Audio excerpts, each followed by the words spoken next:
10년 젊어지는 이야기 28 청춘.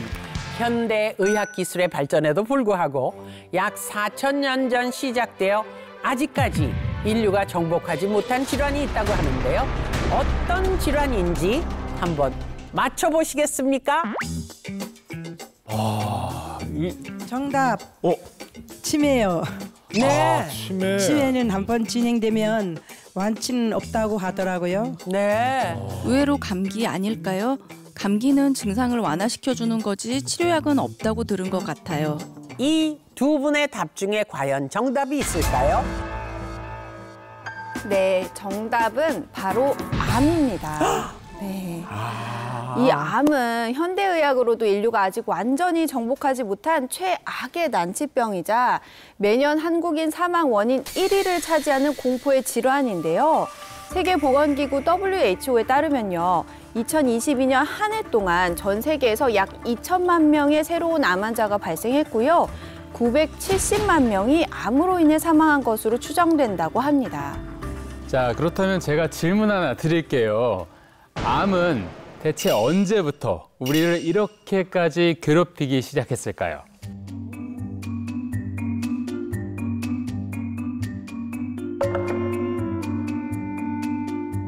바로 고대 이집트인데요. 그때부터 암의 흔적이 발견됐다고 합니다. 네, 지금 보시는 사진이 약 4,500년 전에 30대 나이에 사망한 남성의 두개골입니다. 두개골에 까만 점이 보이세요? 네, 이 점이요, 바로 뼈에서 자란 악성 종양, 즉 암입니다.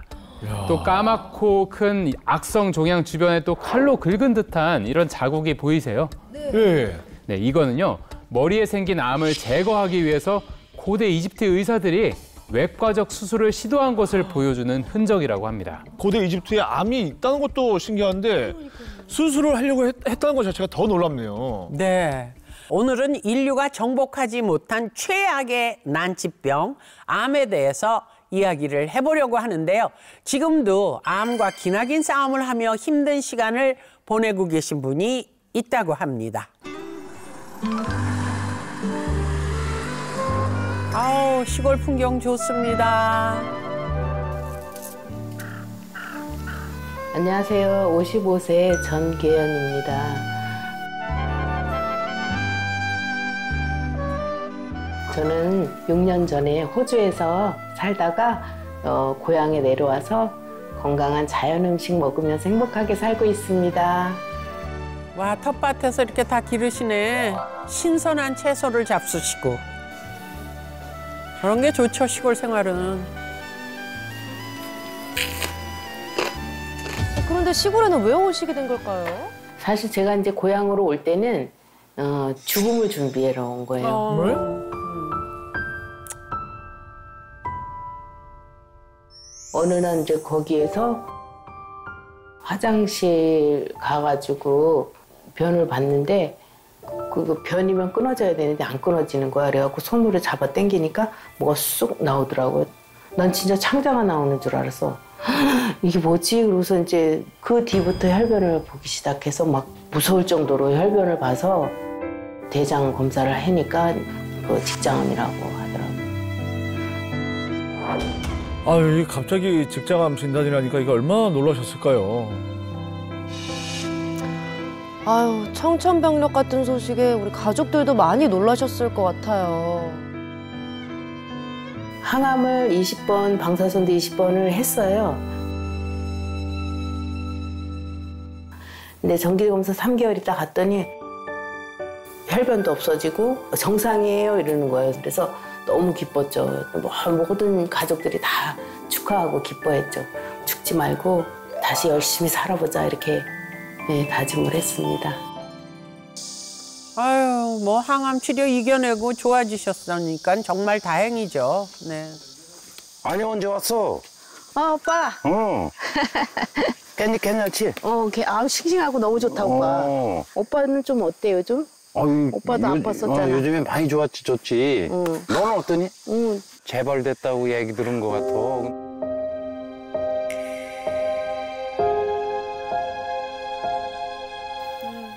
한 2년 있다가 재발을 하게 됐어요. 아이고. 저는 이제 선택을 나는 그냥 자연사를 해야겠다 결정을 하고 수술을 안 했었어요. 근데 통증이 오기 시작하니까는 내가 견디질 못하겠더라고. 아유, 그래서 수술하셨나 보다. 수술까지 아이고 너무 힘드셨겠는데요. 암을 잘라내고 그 다음에 직장이다 보니까는 장루라는 거를 이렇게 달았었거든요. 이걸 달고 살기 싫어 막 이런 생각도 들기도 하고 요걸 이렇게 여기를 붙여가지고 이게 이제 장루 주머니예요. 여기를 붙여서 한 2, 3일은 이렇게 하고 있어요. 그러다가 이제 새로운 거로 이제 교체해주고 그렇게 이거를 6개월 동안 했다니까.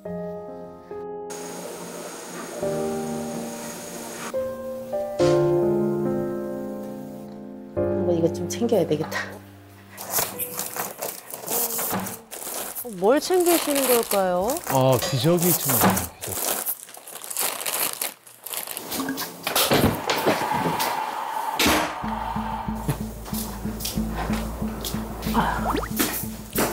근데 화장실을 자주 오가시네. 예, 직장이 항문 가까이 있어서요. 수술한 다음에 배변 문제가 발생할 수가 있습니다. 아, 그렇군요. 힘들어. 아이고 지치셨네요. 아이고 결국 쓰러지셨습니다. 또 아이고.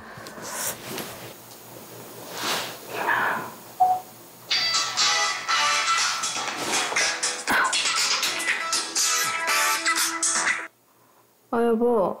너 어때? 많이 좋아졌어. 저 얼굴도 좀 부은 거 같네. 부은 거 같지? 옆에 있어줘야 되는데 늘 이렇게 떨어져 있어가지고 미안해서 어떻게 하지? 나도 당신 옆에 있었으면 좋겠는데 할 수 없지 뭐. 점점 좋아지니까 걱정하지 마. 그래. 지금 막 병원에서 있다가 가면 너무 슬프잖아요. 그래서 최선을 다해서 건강을 지키면서 그게 오래오래 더 살고 싶어요. 이제는.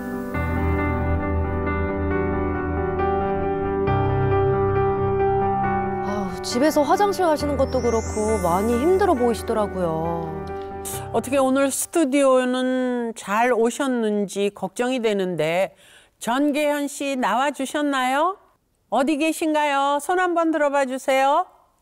안녕하세요. 어머! 안녕하세요. 어머!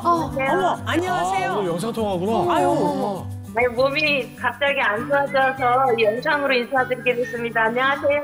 그러셨군요. 네. 암투병 하시다 보면 힘든 게 참 이만저만 아닐 텐데 어떤 점이 가장 힘드세요? 예. 아무래도 이제 화장실을 가져가는 게 제일 힘들거든요.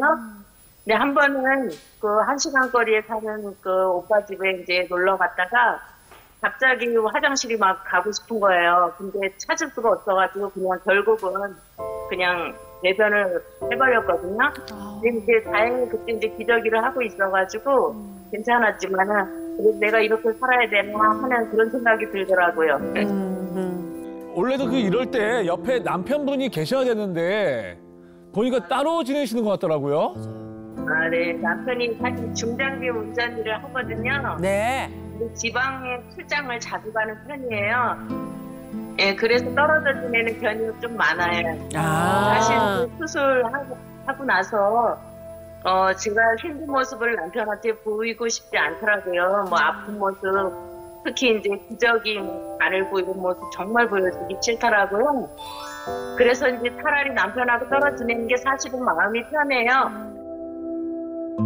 근데 그래도 그때 이제 친오빠들이 있으니까 괜찮습니다. 뭐 이번 기회에 가족들한테 혹시 뭐 하고 싶은 말 있으시다면 한번 해보실래요? 내가 암투병 할 때 병원비 내주고 치료비 내주고 또 돌아가면서 병원 데려다주고 너무너무 고마웠어. 모두들 건강하고 사랑해. 많이 많이. 아유, 참.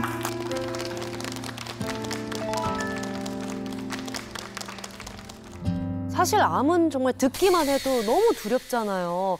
우리를 이렇게 공포에 떨게 하는 암은 대체 무엇이고 또 왜 생기는 건지 정말 속 시원히 좀 알고 싶습니다. 네, 그래서 제가 준비했습니다. 암 완전 정복 시간을 한번 가져보도록 할 건데요. 먼저 질문을 제가 드릴게요. 자, 우리 몸은 뭘로 이루어져 있을까요? 한번 맞춰보시겠어요?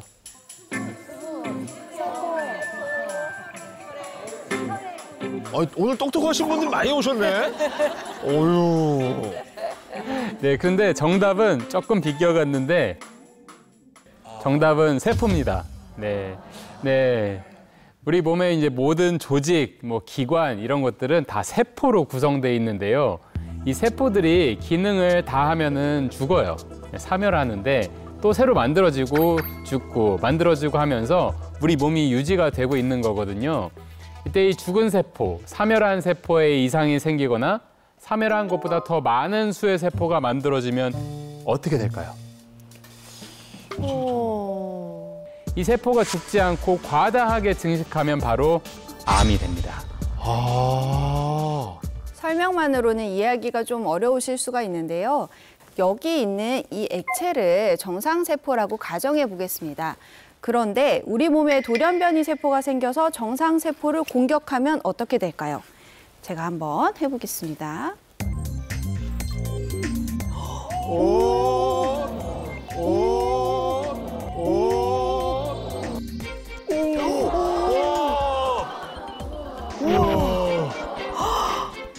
엄청나죠? 네. 이렇게 정상적인 세포가 비정상적으로 분열하면서 몸속에 암세포가 증식하게 되는 겁니다. 무섭다. 그리고 자, 여러분들, 자, 암하면 어떤 암들이 보통 떠오르세요? 위암, 폐암, 뭐 간암, 췌장, 대장. 대장. 너무 많죠 또. 아유. 그런데 이 안쪽에 있는 장기, 몸속에 있는 장기뿐만 아니라 눈에 보이는 곳에도 암이 발생할 수가 있습니다. 뭐야? 어머, 야, 뭐야? 어머, 야, 어머, 야. 머리에 생기는 두피암, 눈에 생기는 안구암, 그리고 혀에 생기는 설암, 침샘암, 거기다가 항문암까지 있습니다. 암은 머리부터 발끝까지 신체 어디든 생길 수가 있어요. 그 종류만 100가지 이상입니다. 세상에. 우리가 아는 것보다 훨씬 다양하고 또 인구, 성별, 나이 상관없이 누구한테나 발병할 수 있는 게 바로 암입니다. 세계보건기구 WHO는 2050년까지 약 3,500만 건의 새로운 암 사례가 예측이 되고 2022년과 비교했을 때 암 발병률이 무려 77% 증가할 것이라고 예측하고 있습니다. 이런 비상사태에 이거 뭐 저희 가만히 있을 수 없죠. 맞아요. 뭐라 대비를 해야 되지 않겠습니까? 그래서 준비한 시간. 지금부터 우리가 잘 몰랐던 암에 대한 OX 퀴즈를 진행해 보려고 하는데요. 자, 그럼 첫 번째 퀴즈가 나갑니다. 고기를 먹으면 암세포가 잘 자란다. 맞으면 O, 틀리면 X.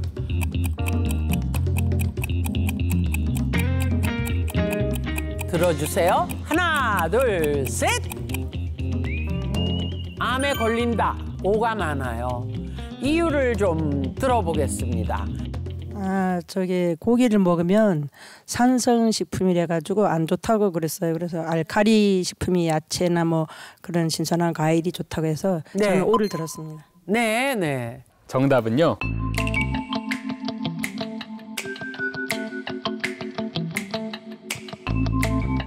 정답은요. X입니다. 정말요? X라니까요. 그럼 많은 분들이 알고 있는 게 틀린 거네요. 네. O표가 제일 많았어요. 네. 예전에 신문 기사에서 암의 원인 중 하나가 고기 때문이라는 기사를 본 적이 있었거든요. 그게 아닌 건가요? 네, 적당량 단백질 섭취하는 건요, 오히려 암에 걸리지 않게 도움을 줄 수도 있습니다. 단백질은요, 우리 몸을 구성하는 세포의 성장과 또 면역 체계를 유지하는 데도 꼭 필요한 요소입니다. 그래서 암세포가 몸에 자리를 하게 되면 정상세포보다 더 빠른 속도로 자라서요, 몸에 있는 영양분을 빼앗아 가기 때문에 정상세포의 손상을 막기 위해서라도 충분한 단백질 섭취가 필요하다고 볼 수가 있습니다. 네.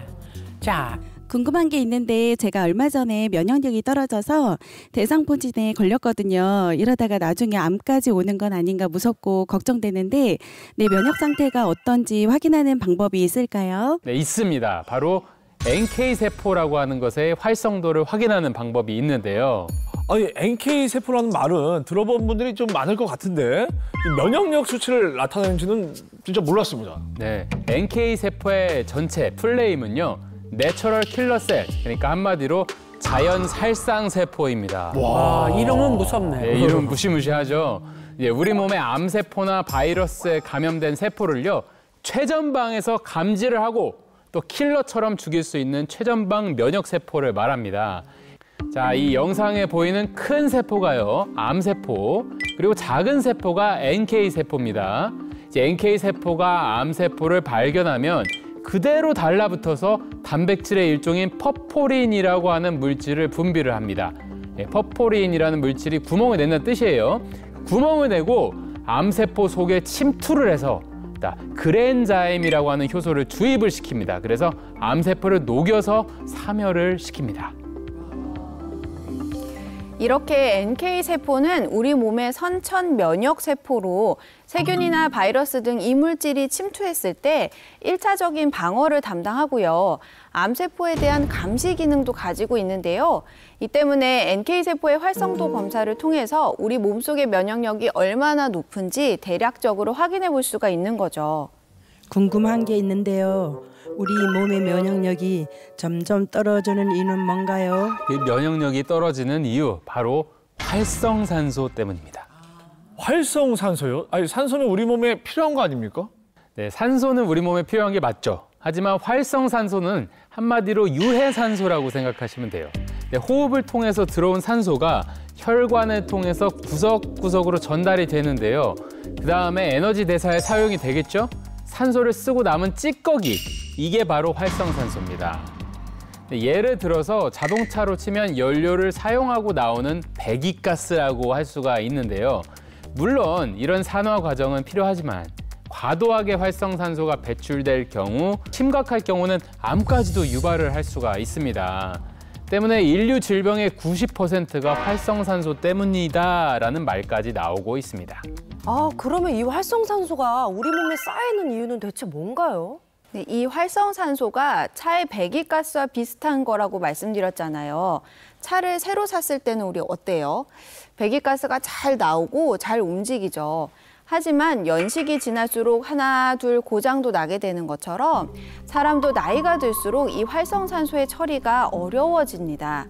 이렇게 활성산소가 몸에 계속 쌓이게 되면 정상세포를 비정상세포로 만들기도 하고요. 면역체계 자체를 교란을 시키는데요. 이렇게 되면 NK세포 역시 공격을 받아 활성도, 즉 면역력이 떨어지게 되는 거죠. 또 이 활성산소가 적혈구까지 쌓인다고 보시면 되는데요. 네, 이 왼쪽은 정상적인 적혈구고요. 오른쪽은 활성산소에 노출된 적혈구인데 모양이 서로 다른 게 보이실까요? 네. 이렇게 모양이 변형이 되면 적혈구가 산소와 영양분을 제대로 운반할 수 없게 되고요. 신체 기능이 저하될 수밖에 없습니다. 그렇다면 면역력 NK세포를 활성화시키려면 어떻게 해야 될까요? 네, 면역력에 영향을 줄 수 있는 주요 요소들은요. 뭐 영양, 운동, 스트레스, 수면 이런 것들 여러 가지가 있는데요. 특히 운동을 할 경우 면역력을 조절하는 물질들이 분비가 되면서 면역 기능을 강화시킵니다.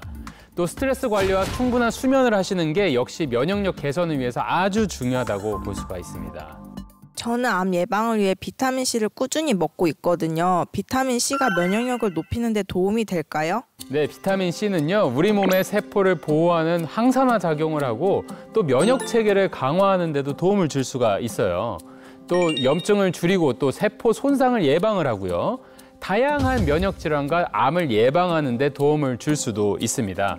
실제로 한 연구에서 사람의 암세포에 비타민C를 처리를 한 결과 암세포 에너지 공급원인 ATP 수치가 감소한 것을 확인할 수가 있었습니다.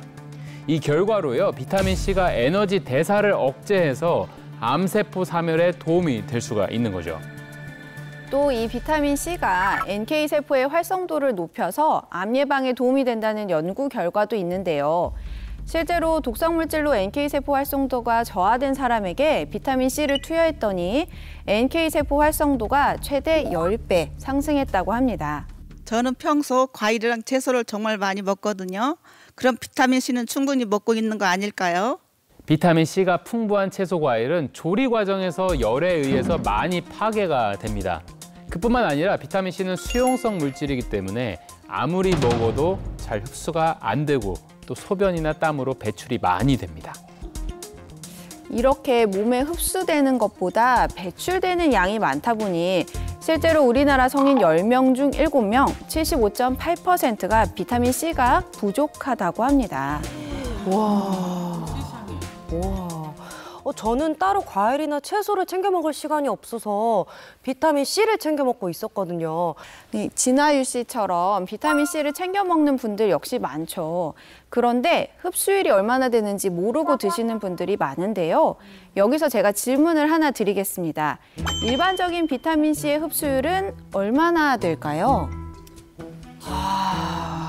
일반적인 거의 흡수 안 되니까 이렇게 물어보시는 거 아닌가요? 그래도 한 80% 정도는 되지 않을까요? 그보다 좀 낮습니다. 반. 더요? 더 다운이요? 다운. 와. 30 나왔네요, 30. 왜? 더 다운? 비타민 C의 체내 흡수율은 16% 내외라고 합니다. 보건복지부에서 비타민 C 하루 상한 섭취량을 2,000mg으로 권고하고 있습니다. 때문에 하루에 2,000mg을 넘는 고용량을 먹어서는 안 되고요. 과다 복용 시에는 부작용이 발생할 수 있는데요. 첫 번째는 바로 신장 결석입니다. 네. 비타민 C는 대사 과정에서 옥살산이라는 거를 발생하는데요. 이때 비타민 C의 대사산물인 이 옥살산과 칼슘이 만나서 생성되는 옥살산 칼슘이 신장 결석을 유발할 수 있습니다. 실제로 대만에서 평소에 물 대신에 과일 주스만 마신 한 20대 여성의 몸에서 300개가 넘는 결석이 발견되는 일도 있었다고 합니다. 네, 또 비타민 C를 과다하게 복용할 경우 두 번째로 설사와 복부 통증을 느낄 수도 있는데요. 고용량의 비타민 C를 복용을 하셨을 경우 가스가 차고 또 산통을 유발하면서 설사까지 할 수가 있습니다. 또 간에 부담을 줄 수도 있어요. 그렇기 때문에 비타민 C 용량보다는 흡수율을 따져서 먹는 것이 더 중요하다고 할 수가 있습니다. 진짜 끝인 줄로만 알았죠. 제 인생의 가장 암흑기였어요. 무슨 일이 있으셨을까요? 이제는 스트레스 없이 살고 싶어요.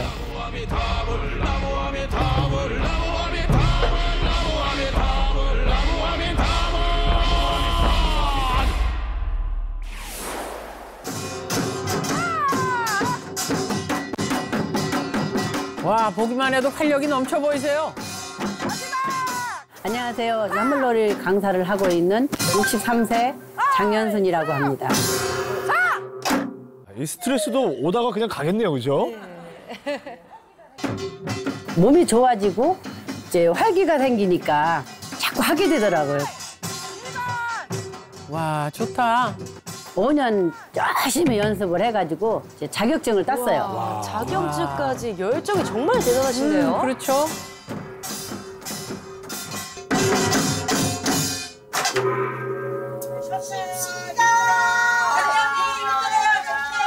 뭘 쉬어, 시기를 헛게 뭐 있다 잘못 걸렸다. 아유, 그럼 좀 쉬었다 갑시다. 다 같이 식사하시는구나. 뭘 준비를 하시네, 식사를. 녹차뿐 말이군요. 와. 맛있게 드세요. 맛있게 드세요, 맛있게. 아지나 말고 꼭꼭.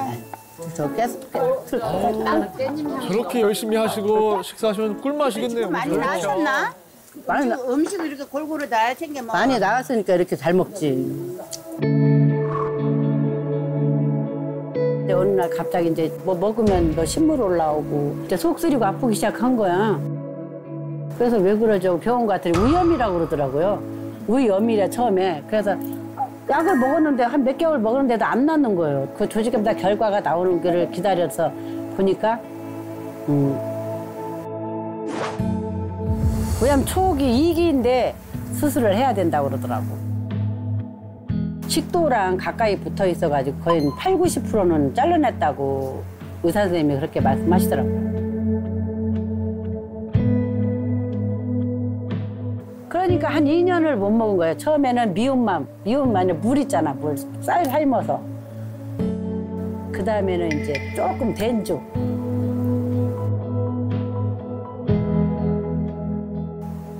그랬는데 완치 발견 받고 한 7, 8년 지난 것 같아. 화장실 갔다 일어나서 보니까 혈변이 좀 나와 있는 거야. 장내시경을 해봐야 된대. 선종이라는 게 있다고 그러더라고요. 대장선종도 이제 방치를 했을 경우는 암으로 진행할 수가 있거든요. 아유, 하마터면 큰일 날 뻔하셨네. 그때부터 좀 조심을 했지. 맵고 짠 거, 또 고기 같은 거 좀 덜 먹고, 하루에 10,000보 걷고, 또 한 달에 한 번씩 등산 가서 산에 정상 올라갔다 오고, 특별하게 한 거는 그거 없어요. 그런 식으로. 그냥 꾸준하게 운동을 해야 돼, 그 대신. 여러분도 아시겠지만 스트레스를 받으면 건강이 안 좋아지는 게 100%야. 그래서 스트레스 안 받으려고 이제 사물놀이도 하고 또 운동도 하고 여러분들도 신나게 쳐야 돼. 북치고 장구치고 하는 게 스트레스가 만병의 원인이야. 제 친구가 나 수술하고 나서 한 달인가 2달 만에 죽었어요. 왜냐면 그 친구는 뭐 먹으면 많이 먹으면 안 돼. 막 그게 엄청 스트레스예요. 그 이후로는 이제 관리 열심히 하고 또 스트레스 안 받으려고 노력하고 또 이제 스스로 나를 이제 내려놓고 내가 이제 그게 되더라고요. 요거 하나씩 잡숴봐요. 드세요. 드셔봐. 감사합니다. 잘 먹겠습니다. 건강이 참 좋아지다 보니까 체력이 나무도로 가요. 그리고 지치지 않고 하루 종일 뜀박질하고 떠들고 이렇게 떠들어대도 하나 뭐 기운 빠지고 그런 일은 없어요. 야. 야, 뭐 진짜 많아. 야, 이쁜 거 되게 많다. 빨리 와봐. 아이고. 그러면 가만히 있어봐. 이것만 입으면 좀. 그러니까 기장감 조금 있어 보이네, 그렇지? 근데 남자 거 같잖아. 피곤하죠. 친구분들 힘들어하시는데요. 야, 앉아 계시네. 이거 뭐 있지? 이것도 되게 화려하다, 야, 이거 봐. 안 그러니? 어때요? 예쁘죠? 예뻐요.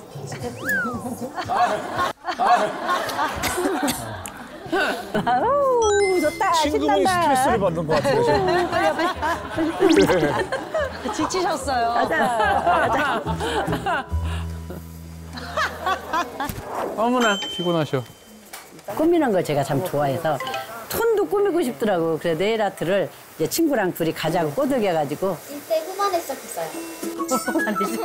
또 기분 전환되니까 또 다시 에너지 찬다. 아이고, 에너지 찬다.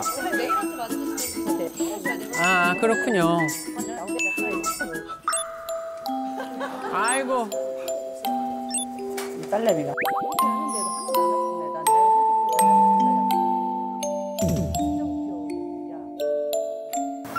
지치지 않으세요? 안 지쳐요. 얼마나 활기나. 재미나요. 뭐 이것도 하고 싶고 저것도 하고 싶고 막 스트레스를 풀어야 되니까.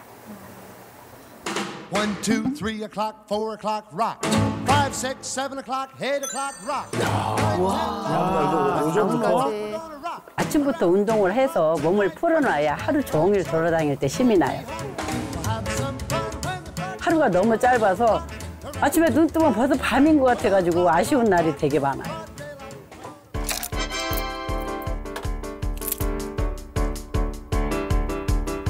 저는 앞으로의 꿈은 아프지 말고 죽는 날도 모르는 게 우리 인생인데 그냥 앞으로는 즐겁게 제 신조가 그냥 즐겁고 신나고 재밌게.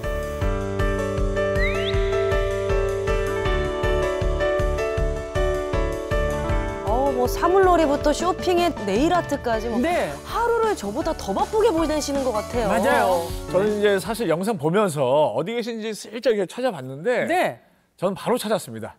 어디 앉아 계실까요? 계신 내내 계속 옆에 분하고 얘기를 하고 계시더라고요. 계속 선생님 그만하시죠 이제.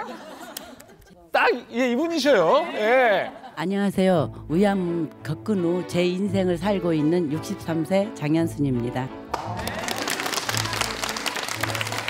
아니 영상 나가는 동안 계속 옆에 분하고 무슨 대화를 계속 하시던데. 네네. 옆에 분도 약간 낯이 익어요. 익지 않으세요? 낯이 익어요. 네. 네, 안녕하세요. 당뇨 관리를 잘해서 28 청춘에 출연했던 김순복입니다. 아이고 반갑습니다. 반갑습니다. 맞아요. 저분이 당뇨 개선하시고 사물놀이 하셨던 기억이 나는데 친구 두 분이 그렇게 건강을 되찾고 신명나게 그렇게 잘 지내시는 거 보기만 해도 흐뭇합니다. 지금은 이렇게 이제 활기차게 보내고 계시지만 위암 판정을 딱 받으셨을 때는 충격이 크셨겠죠. 그 하늘이 무너진다고 그럴까요? 뭐 어린 자식들 생각에 그 잠도 못 자겠니와 이제 다 살았구나 그런 생각을 많이 했습니다. 아니 뭐 위를 90%를 잘라낸다면 이 상상만 해도 힘들고 괴로운 일 아닙니까? 수술 후에 어떻게 기운을 차리시고 회복하셨는지 좀 알려주세요. 사실 그래도 딸이 옆에서 많이 챙겨줘서 버틴 것 같아요. 엄마 마음이라는 게 그렇잖아요. 내가 애들을 지켜주고 키워야 되는데 엄마가 병간호 받고 지키고 그때 참 미안하고 너무 고맙고 그래서 딸 몰래 많이 울고 그랬습니다.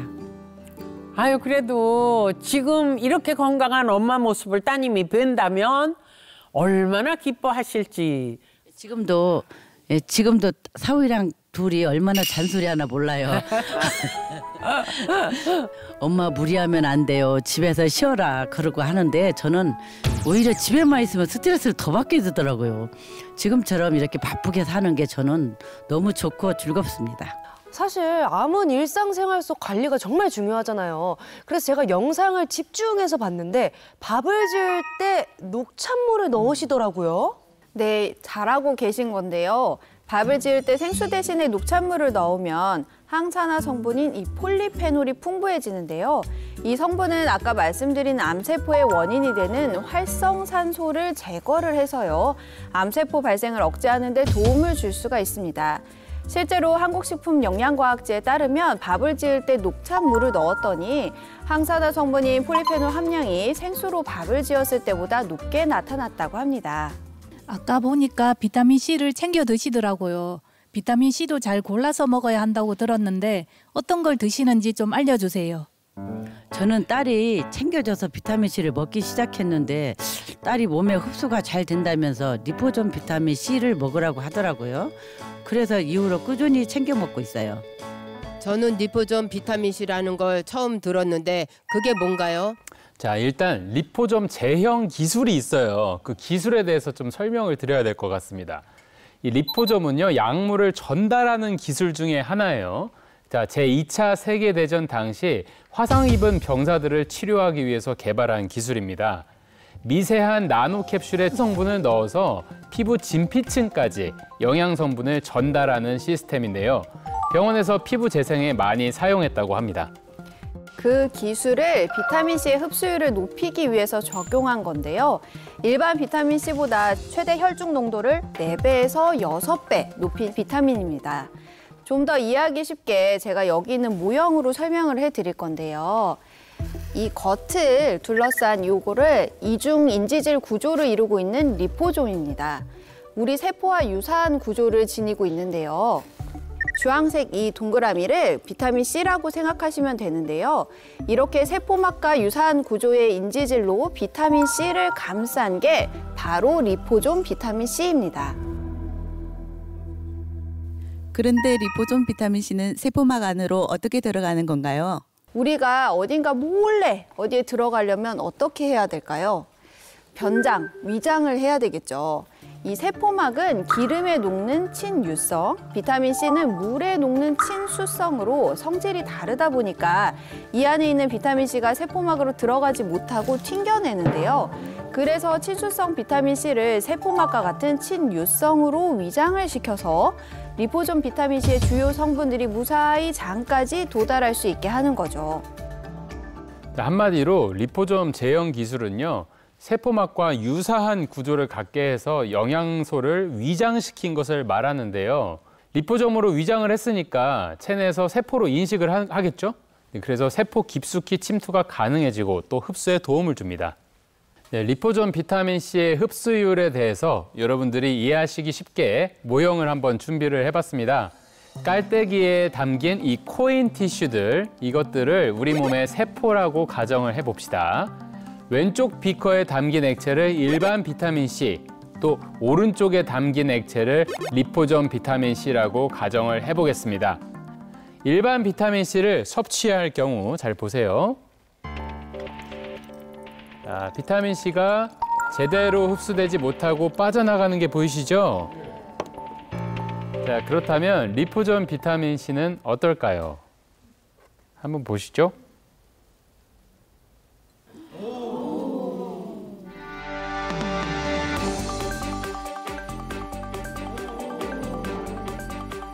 흡수되는 양이 더 많은 것을 확인하실 수가 있죠.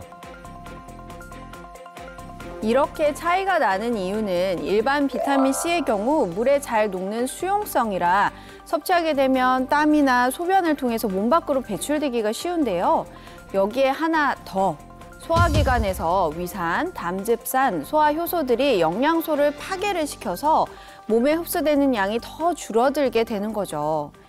실제 비타민C의 경우 체내 흡수율, 제가 아까 말씀드렸죠. 16%인데요.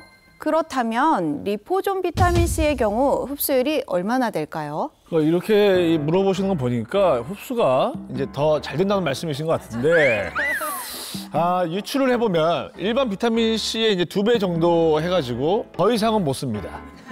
네. 조금 더 올려보실까요? 2배를 썼는데요? 네, 조금 더 올려주십시오.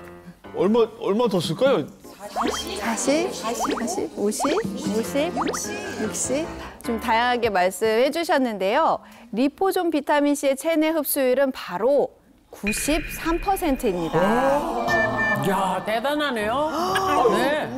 일반 비타민하고 비교하면 거의 어마어마하게 차이가 나죠. 5배 정도 되는 거죠.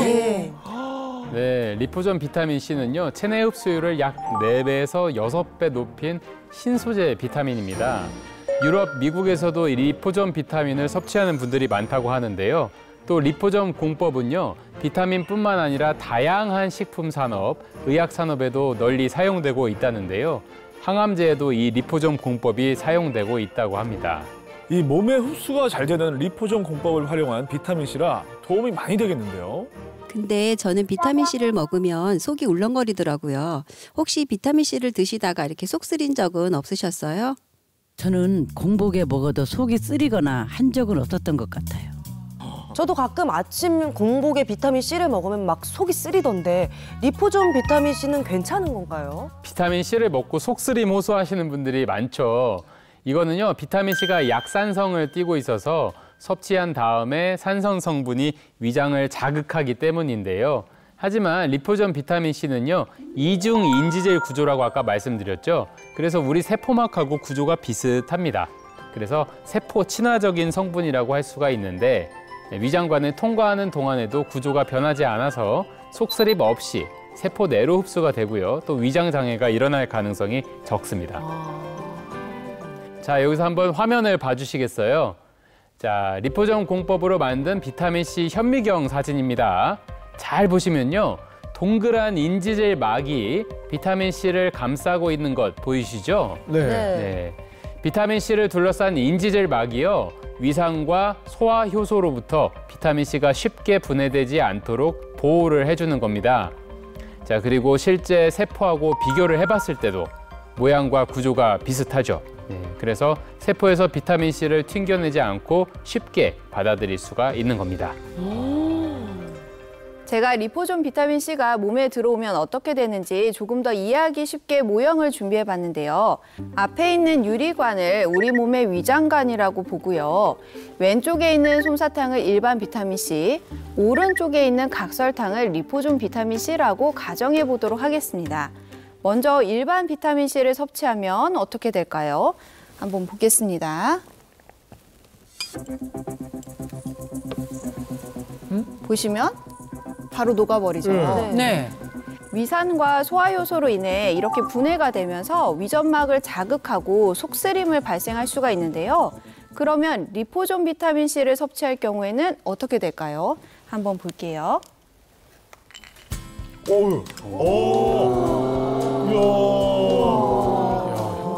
그대로 있죠. 리포존 비타민 C는 인지젤 막으로 인해서 위에서 거의 분해되지 않고 장까지 이렇게 내려가는데요. 이렇게 속쓰림 없이 장 속 세포 안까지 들어가서 흡수율이 높아질 수 있는 거죠. 야, 저 리포존 비타민 C가 위도 아니고 장까지 도달한다고요? 네, 혹시 장간막이 어딘지 아시나요? 이 장간막은 소장과 대장을 연결해주고 고정해주는 막인데요. 이 리포존 비타민 C가 장간막까지 도달한 것을 확인한 연구 결과가 최근에 발표됐다고 합니다. 이 화면에 보이는 사진이요. 리포존 비타민 C 섭취 전에 복부 초음파를 한번 찍어봤습니다. 리포존 비타민 C와 혼합물, 또 정제수를 섭취한 뒤 90분 뒤에 복부 초음파를 다시 촬영한 결과 미세 기포 신호가 나타난 것이 보이시나요? 이처럼 장간막과 간에서 신호가 높은 것을 토대로 리포존 비타민 C가 장까지 도달한 것을 확인할 수가 있었습니다. 이렇게 리포존 비타민 C가 몸에 오래 머물면서 장까지 도달해서 우리 몸속 곳곳에 있는 염증을 줄여주는 데 도움을 줄 수가 있는데요. 화면을 잠깐 봐주시겠어요? 자, 여러 장 겹쳐놓은 거즈를 우리 몸, 요오드를 염증 물질 이렇게 가정을 해보겠습니다. 거즈 위에 염증 물질을 뿌려보도록 할게요. 염증 물질이 스며들면서 까맣게 되는 게 보이시죠? 리포존 비타민 C를 올린 뒤에 변화를 살펴보도록 할 텐데요. 우와. 일단 이거 뭐야? 시작부터 염증이 잘 제거가 된 모습입니다. 네. 네, 이처럼 리포존 비타민 C를 뿌린 거즈는요, 마지막 거즈까지 흡수된 것을 확인할 수가 있었는데요. 염증이 오래되면 만성 염증이 되고요. 결국 이게 만병의 근원이 되는 건데요. 비타민 C가 항산화 작용을 통해 염증을 제거하고 질병이 발생하지 않도록 도움을 줄 수 있습니다. 실제 고혈압, 당뇨, 비만인 사람 64명을 대상으로요. 8주간 비타민 C를 투여했더니 대조군에 비해 혈당, 중성지방, 염증 수치를 감소시켰다고 합니다. 또 성인 남녀를 대상으로 비타민 C와 리포존 비타민 C를 각각 섭취하게 한 후에 24시간 동안 흡수율을 비교를 해봤는데요. 두 비타민 C 모두 섭취 후에 4시간 만에 흡수율이 최고점에 도달했지만 그 양은 차이가 있었다고 합니다. 이렇게 효과가 지속된다는 말은 한마디로 몸속에서 항산화 작용이 오래 활발하게 이루어진다는 말인데요. 세포 내에서 생성되는 활성산소를 제거해서 세포를 보호해주니까 암을 비롯한 각종 성인병과 노화를 예방하는 데 도움이 될 수가 있는 거죠. 실제로 혈중 비타민C 농도가 데시리터당 200에서 400mg일 경우 암세포를 억제하는 효과가 있다고 알려져 있는데요. 혈중 비타민C 농도를 관찰한 결과 리포존 비타민C를 섭취한 뒤 6시간이 지나자 혈중 비타민C 농도가 암세포를 억제할 수 있는 농도인 400mg 가까이 도달한 것을 확인했다고 합니다. 실제로 폐암을 앓고 있는 사람에게 1년 6개월간 비타민C를 투여한 결과요. 암평가 수치가 개선된 것을 확인할 수 있었다고 합니다. 그리고 또 다른 연구 결과도 있는데요. 이 리포존 공법을 활용한 비타민C는 뇌 혈관 장벽을 쉽게 통과하는데요. 알츠하이머의 원인 중 하나인 내피 기능 장애를 예방하고 뇌신경세포의 사멸 예방에 도움을 줄 수가 있습니다. 리포존 비타민 C가 치매에도 도움을 준다니까 이거 꼭 챙겨 먹어야겠습니다. 맞아요. 그럼 이 리포존 비타민 C 섭취할 때 주의할 점은 없을까요? 식약처에서 기능성과 안정성을 인증받았는지 확인하시는 것이 좋겠고요. 특이 체질이나 알레르기가 있는 분들은 전문의와 상의 후에 섭취하시기를 권장드립니다. 10년 젊어지는 이야기 28 청춘. 저희는 오늘보다 더 젊어진 모습으로 다시 찾아뵙겠습니다. 고맙습니다.